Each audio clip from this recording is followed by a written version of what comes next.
Bom dia, sétimo ano, tudo bom? Seguinte, hoje a gente tem aí o tema 2, desigualdades territoriais. O termo muda, mas é desigualdade social. É o que a gente vai estudar, o que a gente vai rever, porque esse assunto a gente sempre comenta em todas as aulas de geografia, de história. É um assunto que está muito presente no nosso dia a dia, né? Então, o nosso livro ele traz aí o primeiro como vivem os brasileiros, né? Esses indicadores sociais.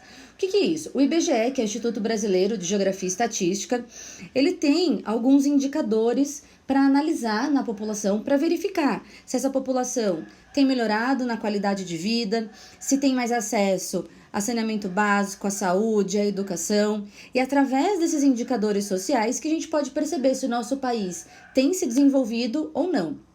Vale lembrar que existe aquela divisão, né? País subdesenvolvido, em desenvolvimento ou emergente e país desenvolvido. O Brasil se enquadra aí no meio, né? Um país em desenvolvimento, certo? Mas quando a gente pensa nesse em desenvolvimento, já faz um tempo que ele está assim, só que para ele se tornar um país desenvolvido, ainda falta muita coisa. Por quê? O grande problema do nosso país é a desigualdade social, que é o que a gente vai falar um pouquinho aqui. Deixa eu passar aqui de página. Vamos lá. Bom, quando a gente pensa na questão da desigualdade social, primeiro a gente tem que entender o seguinte: essa concentração de renda, ou seja, o dinheiro, né? O que é essa renda? É o que a pessoa ganha pelo trabalho que ela exerce. Existem algumas profissões que recebem mais, outras recebem menos. Mas um problema aqui do Brasil é que, devido a essa diferença salarial, que você vai ter essa questão da desigualdade. Um dos fatores. Por quê? Será que o serviço prestado por um lixeiro, ele é menos importante do que um serviço prestado, por exemplo, por um carteiro? Ou por um professor, por um médico? Claro, a gente não está falando do estudo, né, do tempo que você estuda para ser um professor, para ser um médico, mas existem profissões, todas elas, né, que são essenciais. Eu não estou dizendo que um médico e um lixeiro devem receber o mesmo salário, mas eles podem receber salários onde o acesso à educação, saúde, lazer de um médico seja o mesmo de um lixeiro. A gente já chegou a falar isso em alguma aula esse ano, no passado aí. Lembra quando eu comentei que acho que é na Suécia, que dependendo do bairro, né, qualquer bairro que você vá, um lixeiro ele pode morar no mesmo prédio que um médico, que um advogado, que um dentista. Por quê? Quanto menor a diferença dessa renda entre as pessoas, menor vai ser a desigualdade. Então isso é muito importante, porque aqui no Brasil, poucas pessoas ganham muito e muitas pessoas ganham pouco. Então a concentração dessa renda está na mão de pouquíssimas pessoas, de 1% da população brasileira. Né? Por isso que a gente comenta, né, sobre as classes sociais. Não se fala tanto, né, hoje em dia sobre isso, mas é muito presente. Você, né, tem a classe A, classe B, C, D. Por quê? Essas classes elas são medidas de acordo com a renda da família. E quando a gente vai estudar essa distribuição de renda no Brasil, tem esse termo que vocês vão ver muito também em geografia, que é a renda per capita, que é a distribuição dessa renda obtida pela quantidade dos seus habitantes. Então, eles vão calcular quanto que os habitantes, né, que cada habitante, cada família tem, para verificar se aquele local, se a renda per capita daquele local é alta ou é baixa. Importante, não necessariamente porque a renda per capita de um estado é alto, quer dizer que não existe desigualdade social. Por exemplo, aqui em São Paulo, existem pessoas com uma renda per capita com alta, elevada, mas você tem uma grande desigualdade social, as pessoas vivendo nas favelas, sem acesso a saneamento básico, saúde, educação. Então, assim, não é porque um local tem uma renda boa que ele não vai ter desigualdade social. Isso a gente está falando do Brasil, tá? Países com menor desigualdade social, você quase não vê isso. Por quê? A distribuição de renda para a população toda, ela é muito parecida. Vamos imaginar que, vou chutar, tá? Um professor ganha 10 mil reais, o médico ganha 15 e, sei lá, o carteiro ganha 8. O que acontece? A renda, né, o salário dessas pessoas está muito próximo, porque com esse salário eu consigo ter acesso a todos os serviços de qualidade. Aqui no Brasil isso não acontece, né? Você tem poucas pessoas ganhando 30, 40, 50 mil e muitas pessoas ganhando um salário mínimo, R$ 1.000. Então, a gente tem que entender e pensar o que pode ser feito. Óbvio, o governo é o principal órgão aí para mudar tudo isso, né? Só que nós, como cidadãos, podemos cobrar que medidas que sejam feitas para o governo, né? Para o governo tentar diminuir isso. Aqui na página que a gente tá, tem até essa pergunta, né? Os estados com as maiores rendas per capita podem apresentar problemas de desigualdade social? Foi o que eu acabei de falar, né? Não é porque um estado tem uma alta renda per capita que não vai ter desigualdade social. Talvez essa renda esteja na mão de poucas pessoas, certo? Continuando aqui, ó.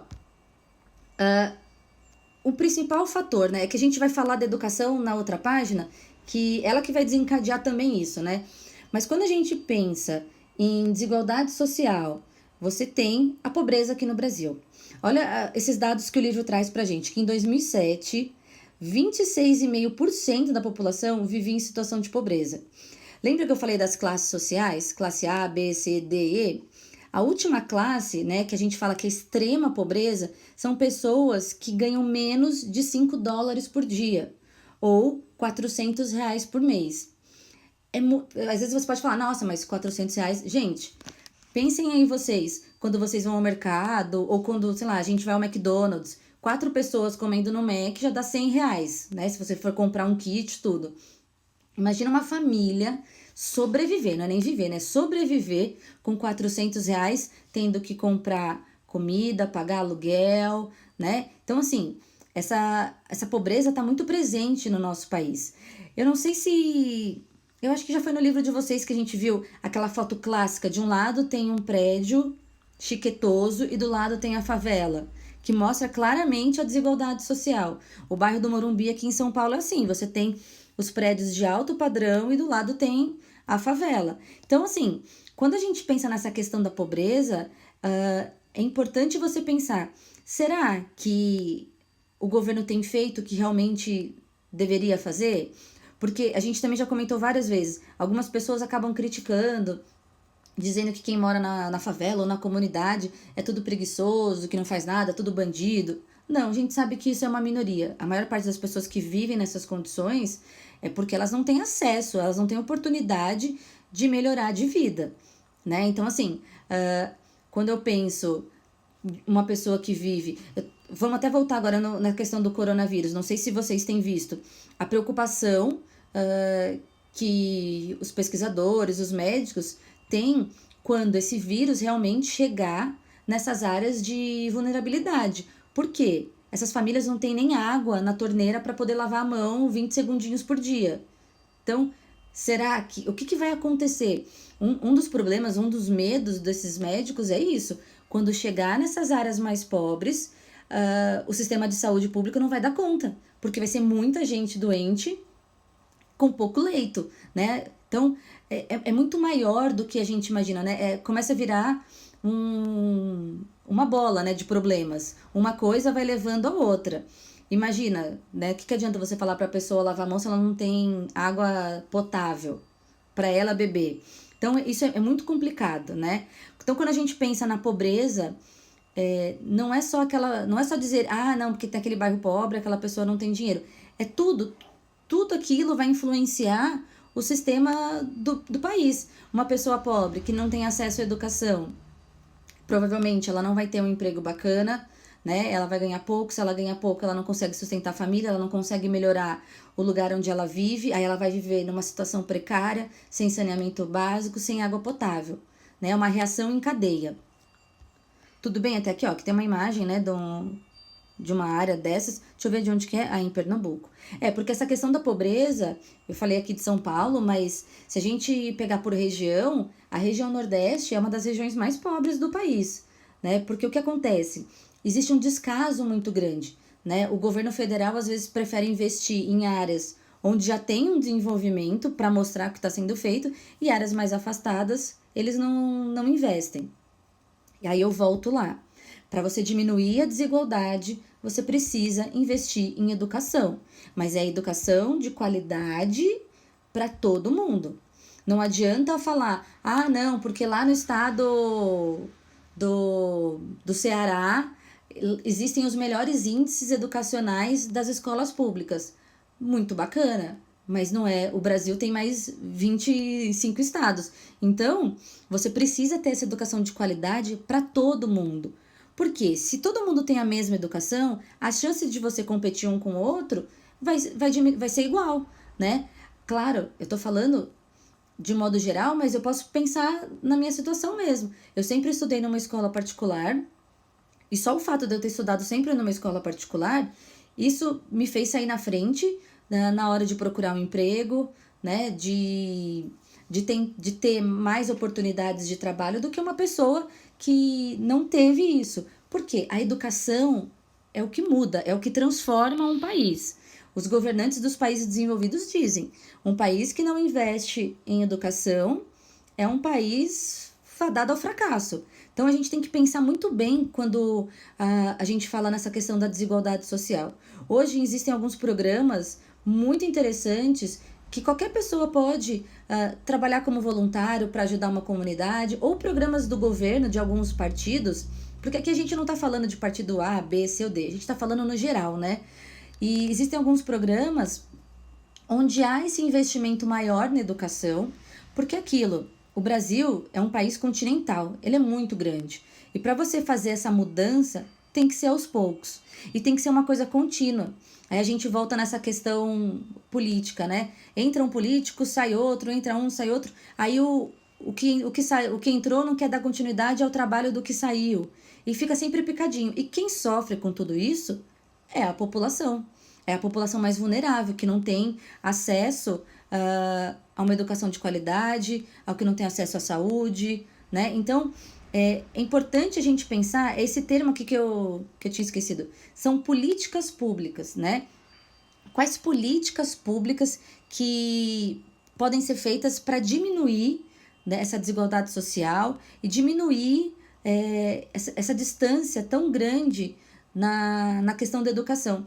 Eu estava vendo um programa essa semana onde a moça falou lá, ela trabalha no programa Todos pela Educação, que ela falou que 3%, só 3% dos alunos que estudam numa escola pública chegam no terceiro ano do ensino médio sabendo matemática, as 4 operações. 3%.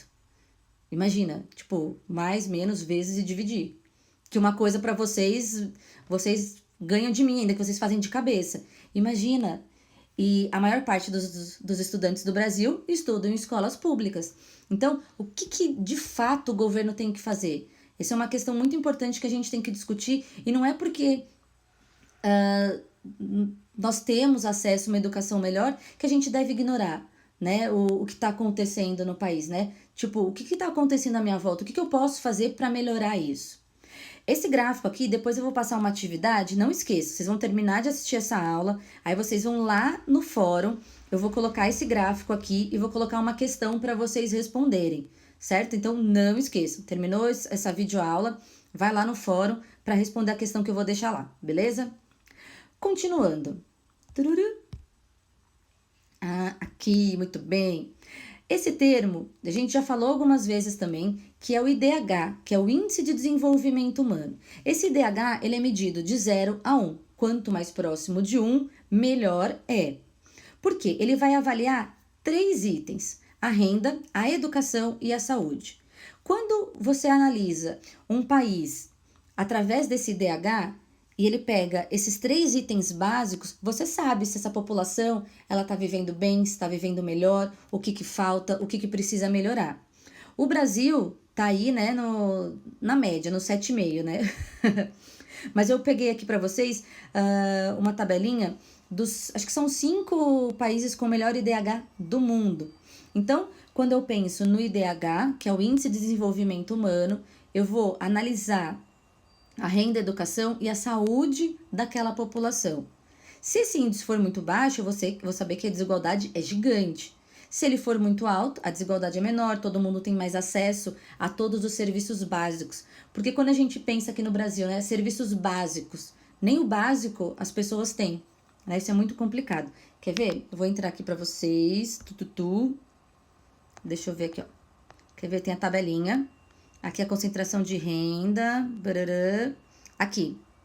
Os 6 países com o melhor IDH. Noruega, Suíça, Irlanda, Alemanha, Hong Kong, Austrália e Islândia. Agora, olha só os amiguinhos do Brasil. Olha os países que estão próximo do IDH do nosso. Bósnia e Herzegovina, Armênia, Argélia, Tailândia. São países que você ainda fala assim, caramba, meu. Tipo, o Brasil tá no meio dessa galera? Sim. Ó, o México tá na nossa frente. E os países com o IDH baixíssimo, né? Olha aqui o Níger, são todos os países do continente africano. Então, imagina, 0,3. É uma questão quase desumana, né? Você pensar nisso. Deixa eu voltar lá agora, beleza. Vocês entenderam, né? A questão do IDH, quanto maior o IDH, melhor a qualidade de vida daquela população. Quanto menor, mais desigualdade, mais violência, mais problemas sociais. Ah, aqui, peraí. Seguinte, eu quero mostrar uma outra coisinha pra vocês, peraí. Vou voltar aqui. Ah, é aqui, cadê? Ah, lembra quando a gente falou da concentração de renda, que é a renda per capita? Olha isso. O Brasil tem a segunda maior concentração de renda do mundo. O que isso quer dizer? Olha aí, 1% mais rico do Brasil concentra 28,3% da renda total do país. É muita coisa. A gente só perde pro Catar. Sabe o Catar, onde os tiozinhos ostentam ouro? É lá. Olha que bizarro. Você tem a galera 1% mais rico do nosso país. Eles têm quase 30% da renda total. De tudo que um país arrecada, 30% é dessa galera. Então, assim, é uma desigualdade muito grande mesmo. Bom, espero que vocês tenham entendido. Qualquer dúvida, perguntem lá no fórum também. Vou deixar lá no fórum aquele gráfico que eu mostrei para vocês e uma questão para vocês responderem como atividade contínua, tá? Qualquer coisa, me procurem, a gente vai se falando, tá bom? Saudades de vocês.